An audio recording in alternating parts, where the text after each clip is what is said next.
Bercakap mengenai pelaburan, banyak sebenarnya bentuk-bentuk pelaburan yang ada di pasaran untuk anda pilih. Ada pelaburan dari segi fizikal, ada pelaburan digital. Yang mana satu pilihan anda di luar sana? Satu pelaburan yang menarik perhatian orang ramai kini ialah pelaburan emas. Apakah itu pelaburan emas dan adakah ianya berbaloi? Bila kita bercakap mengenai pelaburan emas ni, ramailah wanita-wanita di sana yang sekarang ini buka mata kerana ini merupakan pelaburan yang paling digemari oleh wanita. Untuk bercerita mengenai pelaburan emas ini bersama dengan saya di studio, Encik Muhammad Sahamaddin, Presiden Dewan Perdagangan Islam Malaysia. Assalamualaikum. Waalaikumsalam. Apa khabar Syafiqah? Selamat Hari Raya. Alhamdulillah. Selamat Hari Raya. Bagaimana raya tahun ini? Alhamdulillah, saya dapat beraya di kampung halaman saya di Bangi, di Selangor. Kemudian 3 hari lepas saya pulang ke rumah mertua saya di Kota Baru. Kelantan. Oh, itu memang kesesakan dia. Faham? Semua saya semalam delay. Penerbangan saya 2 jam. Okey, itu memang masalah isu semasa sekarang ini. Baik, kita bercakap mengenai pelaburan. Tapi hari ini kita nak fokuskan kepada pelaburan emas. Seperti mana saya katakan tadi, bila kita sebut pasal emas ni, kalau wanita tu mata dia kecing, bersinar-sinar dah. Sebab ini antara pelaburan yang paling diminati oleh wanita. Tapi sebelum itu, kita nak bercerita terlebih dahulu. Apakah itu pelaburan emas sebenarnya? Dan kebaikan dalam pelaburan emas ni apakah dia? Ya, Syafiqah, kalau kita lihat sebenarnya, sebenarnya emas ni satu ciptaan yang Allah berikan, Allah kurniakan kepada umat manusia. Dan kalau kita melihat hari ini, emas ni merupakan barang yang sangat bernilai, bukan saja di sisi manusia, tapi Allah menyebut dalam Al-Quran beberapa kali bahawa emas ni merupakan simpanan yang sebenar, dan emas ni sebenarnya boleh mencipta kekayaan.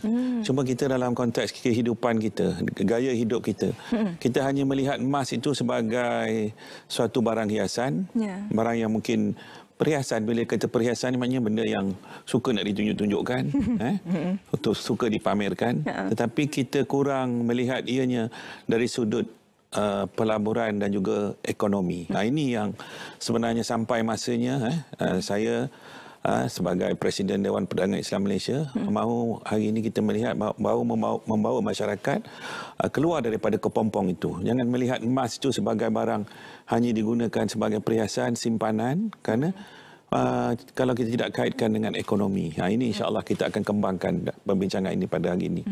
Jika berkata mengenai emas itu boleh dijadikan pelaburan, apa di antara jenis-jenis pelaburan yang ada yang berkaitan dengan emas ini? Ya, secara umumnya emas ni memang kita ada pilihan di sini. Dalam konteks konvensional, yang paling mudah ialah membeli emas secara fizikal dan kita simpan. Ini secara tradisinya. Tetapi hari ini berlakunya inovasi, dan zaman ledakan digital hari ini membolehkan orang ramai menjalankan perniagaan transaksi emas secara digital. Kenapa penting digital ni, Syafiqah? Kerana harga emas di dalam dunia ni ditentukan oleh satu badan saja, iaitu London Metal Exchange. Maknanya kita di Malaysia, sama ada kita orang berada di negara Afrika, negara Brazil, seluruh dunia, dalam satu masa harga emas satu saja, iaitu yang ditetapkan oleh London Metal Exchange. Jadi, dan harga emas ni berubah-ubah setiap saat. Ini yang masyarakat kita tak tahu. Jadi macam mana cara kita nak mendapat peluang dari segi kenaikan dan penurunan emas ni? Maknanya adanya solution digital, kita boleh membeli emas, katakan berlaku penurunan harga emas pada waktu 11 malam, contohnya 10 malam. Kalau secara fizikal macam mana kita nak beli emas pada waktu malam? Kedai pun dah tutup. Keesokan harinya pula kedai dah buka, harga emas naik balik. Sebab saya sebut dia setiap saat harga emas berubah. Sebagai contohnya, sewaktu perang krisis Rusia dan Ukraine, dalam satu malam emas naik 4.4%. Macam mana cara nak beli? Tak boleh beli kalau tidak ada solution digital. Di sini pentingnya juga perdagangan emas mesti diintegrasikan dengan elemen digital, patuh syariahnya, dan mesti patuh undang-undang. Kerana dalam masyarakat kita ni banyak yang terjebak dengan skim-skim penipuan, kita sekarang disebut sebagai scammer, di mana mereka boleh terlibat kepada perdagangan emas ataupun pelaburan emas yang menjanjikan pulangan-pulangan tertentu. Ada yang menawarkan dividen pula. Ini memang cara-cara untuk kita mengenal pasti pelaburan emas yang scam ni ialah kalau dia menjanjikan pulangan. Sebab emas ni dia tidak macam pelaburan lain. Dia harganya tidak boleh ditentukan berapa peratus pulangannya dan sebagainya. Dia ditentukan oleh ditentukan oleh London Metal Exchange dan dia sentiasa berubah-ubah. Jadi tak mungkin kita boleh menjanjikan pulangan. Di sinilah maknanya pendidikan dan kesedaran orang ramai perlu kita berikan, dan hari ini kita ada pilihan. Ada produk-produk baru yang diperkenalkan oleh operator pelaburan yang boleh, contohnya kita boleh membeli emas melalui pembiayaan tawaruk. Macam kita beli property, rumah, Syafiqah. Kita beli rumah, contoh harga rumah kalau di Kuala Lumpur ni rumah teres 2 tingkat, contohnya 500,000 ataupun 600,000. Kita tak perlu keluar duit 500,000 daripada poket money kita. Tak mungkin pun orang kebiasaan ni boleh kumpul duit 500,000 untuk beli rumah. Kita boleh keluarkan 10% deposit, kemudian kita boleh dapat pembiayaan 90% daripada pembiaya. Jadi sama. Konsep ni boleh diterjemahkan dalam urus niaga emas juga. Maknanya orang ramai boleh mendapat gandaan ataupun tambahan pembelian emas menggunakan kaedah tawaruk. Ini satu lagi yang kita nak war-warkan, maknanya hari ini dalam kita berekonomi. Kita tak melihat emas, kita tidak integrasikan emas dalam bentuk ekonomi. Kemudian kita tidak melihat syariah, kita kaitkan dengan perniagaan dan bisnes. Syariah memikirkan soal, mungkin terlalu memikirkan kaedah syariah. Kemudian emas, cerita dari segi perdagangan emas.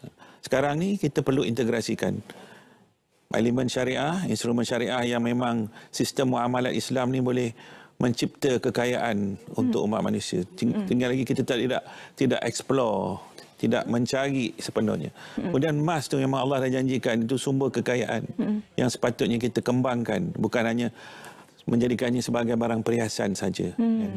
Kemudian kita implementkan juga, integrasikan dengan digital solution. Jadi maknanya dengan 3 ni, menggunakan kekuatan emas, kekuatan syariah dan kekuatan digital ni membolehkan kita hari ini mencari penyelesaian baru yang boleh menyelesaikan pemulihan ekonomi dan mengembangkan ekonomi kita. Inilah sebenarnya sangat menarik, Syafiqah, kalau kita melihat bagaimana emas itu kita boleh menjadikan dia sebagai instrumen ekonomi. Saya mengambil balik apa yang Tuan katakan tadi, ada yang membeli emas untuk dipakai, khususnya wanita, dipakai untuk ditunjuk sebab rasa cantik kan. Lagi-lagi musim raya ni, kalau bila kita balik kampung tu masing-masing lah tunjuk gelang yang dia ada, rantai yang ada, semuanya menunjuk-nunjuk orang kata. Tapi bila wanita membeli emas ni, mereka mengatakan bahawa bukan beli semata-mata cantik, tapi inilah untuk pelaburan masa hadapan. Adakah berbaloi sebenarnya membeli emas yang dipakai itu sebagai pelaburan? Kalau dari segi pelaburan, Syafiqah, kalau kita membeli emas di kedai-kedai penjualan emas ni, sebenarnya mereka kena lihat berapa spread. Ini bahasa perniagaan emas ni. Spread tu maknanya berapa kadar keuntungan yang kedai tu ambil daripada harga emas tu kepada kita yang kita nak beli. Jadi saya sebutkan tadi, masyarakat kita sepatutnya tahu. Sekarang ada online, kita boleh cek dalam Google berapa harga LME. Kemudian kita pergi kedai emas, kita tengok berapa harga yang mereka jual. Di situ kita tahu. Ada kadang-kadang dijual sehingga spread ni 30 hingga 40%. Jadi kalau nak dapat keuntungan dari segi pelaburan tu, emas ni hanya naik lebih kurang antara 20 hingga 25% saja setahun. Jadi kalau beli barang perhiasan, awal-awal beli tu dah kena markup 30%. Kemudian bila kita nak pakai duit, kita nak jual, dia akan potong atau mark down lagi 20%. Macam mana nak untung? Jadi hari ini solution ni adalah dengan menggunakan pembelian secara digital. Maknanya spreadnya rendah dan kita boleh jual balik pada harga London Metal Exchange. Carilah produk-produk yang ada dalam pasaran yang memperkenalkan konsep digital di mana spreadnya rendah. Sewaktu kita beli, dan bila kita jual, kita tidak dikenakan markdown yang terlalu tinggi. Jadi ini formula yang harus dipelajari oleh masyarakat awam supaya mereka tidak hanya terikut-ikut. Orang kata kedai itu murah, dia serbu kedai itu sampai pecah kedai itu. Jadi sedangkan mereka tak tahu yang pembelian mereka itu tidak membolehkan mereka mendapat keuntungan yang cepat. Ya, betul. Sebenarnya bukan emas itu yang boleh berikan kekayaan, tapi ilmu. Kalau ada ilmu, apa saja boleh jadikan kita kaya sebenarnya. Jadi bercakap mengenai ilmu ini, bagi mereka yang baru sahaja nak melakukan melakukan pelaburan. Tetapi mereka mahukan keuntungan yang cepat. ROI itu dapat cepat. Adakah sesuai dengan pelaburan emas ini? Ya, sesuai dengan syarat mereka mengetahui satu memilih produk emas tu, syarikat yang menjual tu, keturunan emas tu mesti dipastikan dulu betul kan. Kemudian melihat macam mana formula dia. Kalau hanya membeli emas yang barang perhiasan untuk dapat keuntungan, memang lambatlah Syafiqah. Mungkin mak saya tadi saya tanya dia, kata mak beli rantai ni berapa? Dia kata dulu beli dalam 1,700. Tapi dengan kata sekarang dah 5,000. Saya tanya, lepas tu saya bila mak beli? Masa kamu mula-mula lahir, nak lahir, lepas lahir tu. Maknanya dah dekat 50 tahun. Jadi tak menarik lah. Maknanya kalau sampai tunggu 40 tahun baru nak meningkat dia punya nilai 3 kali ganda. Tapi maknanya sebab dia beli barang perhiasan. Jadi hari ini kita dari segi pemilikan harta Syafiqah. Kalau kita nak berbicara tentang pelaburan dan bisnes, kita membeli emas untuk tujuan apa? Untuk tujuan perhiasan atau untuk tujuan pelaburan? Kalau untuk tujuan pelaburan, kita ada banyak pilihan. Kita boleh membeli emas menggunakan platform digital satu yang kita tak perlu tengok pun. Sebab orang perempuan ni Syafiqah, kalau dia pakai cincin ke gelang, dia tengok di jari dia, beli 1,000, sekarang harga 5,000, belum tentu dia nak jual. Sebab dia tengok hari-hari. Cantik pula tu kan, sayang nak lepas kan. Tapi kalau digital, dia tak tengok. Dia tengok angka je. Beli 1,000, dalam masa 2 tahun dah jadi 5,000. Dia secara psikologi ni orang dia tak akan sentimental. Tapi kalau dia tengok hari-hari, lagi dia susah lah nak jual sebab dia rasa sayang tu kan. Ini satu benda yang biasa dalam masyarakat kita. Manusia kan, naluri dia memang macam tu. Tapi kalau kita bercerita pelaburan, kita tak boleh sentimental. Maknanya kalau masanya sampai untuk kita boleh jual, kita boleh jual. Jadi inilah kaedah perniagaan emas secara baru, menggunakan kaedah digital. Kita tak perlu nak bawa emas keluar pergi kedai, bawa balik kedai semua. Dan kita boleh mendapat faedah daripada kenaikan emas dari semasa tu. Emas, setiap kali emas naik, kita boleh jual beli. Dan ini telah diwujudkan oleh beberapa platform pelaburan emas yang kita boleh cari dalam pasaran. Dan paling penting kena lihat dari segi aspek kepatuhan syariah dia. Sebab bila kita sebut emas digital tu bukan emas digital, transaksinya secara digital. Tapi emas mesti wujud. Itu konsep yang dibenarkan dalam konsep syariah. Maknanya emas mesti wujud, ada sertifikatnya, ada dokumennya untuk nak memastikan emas tu benar-benar wujud dan boleh dijadikan transaksi.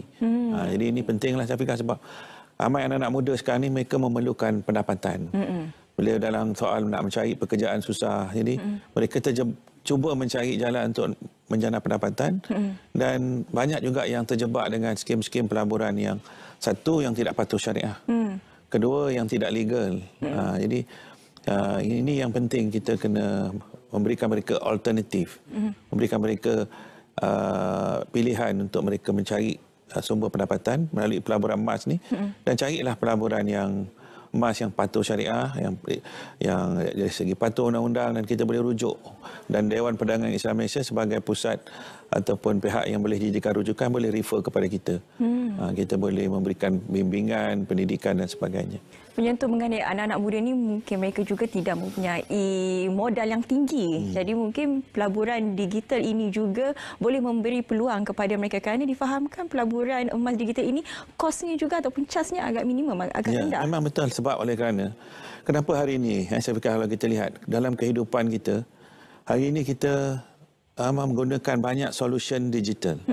Contohnya kita nak order makanan, kita tak perlu pergi lagi ke kedai, restoran lagi. Kalau kerja dalam pejabat ni, macam bila nak pergi, nak habis masa 1 jam untuk nak pergi makan. Jadi solution digital boleh memberikan penyelesaian.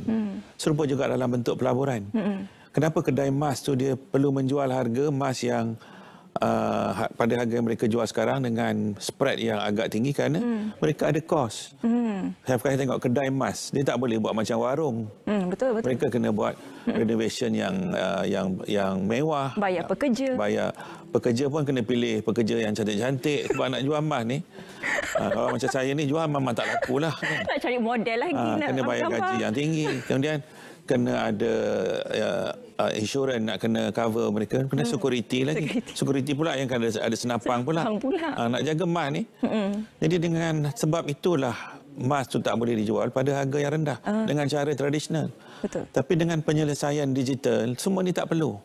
Jadi harga emas dapat dijual pada harga yang lebih rendah spread dia. Dan ini memberikan kebaikan kepada orang ramai supaya bila mereka beli pada harga yang rendah, bila masa saja bila emas naik, mereka terus tekan saja button, mereka dah dapat keuntungan. Ini hari ini digital ni boleh memberikan satu nilai tambah yang cukup berkesan dalam konteks kita nak menjana pendapatan dan menjana ekonomi. Ya. Bercakap mengenai pelaburan emas ni memang kita tak boleh sembang 15 minit. Sebab banyak lagi faktor-faktor yang perlu kita bincangkan mengenai pelaburan emas ni. Tapi itu sahaja masa yang kita ada. Encik Muhammad Sahamuddin, Presiden Dewan Perdagangan Islam Malaysia, bercerita mengenai pelaburan emas. Berbaloikah? Berbaloi kalau dijadikan pelaburan, kurang berbaloi kalau dijadikan sebagai perhiasan. Perhiasan semata-mata. Nilai nanti. Kita kena fikir faktor-faktor itu. Terima kasih sekali lagi saya ucapkan. Sama-sama. Baik, kepada anda semua daripada pelaburan emas, kita nak terus saja bergantung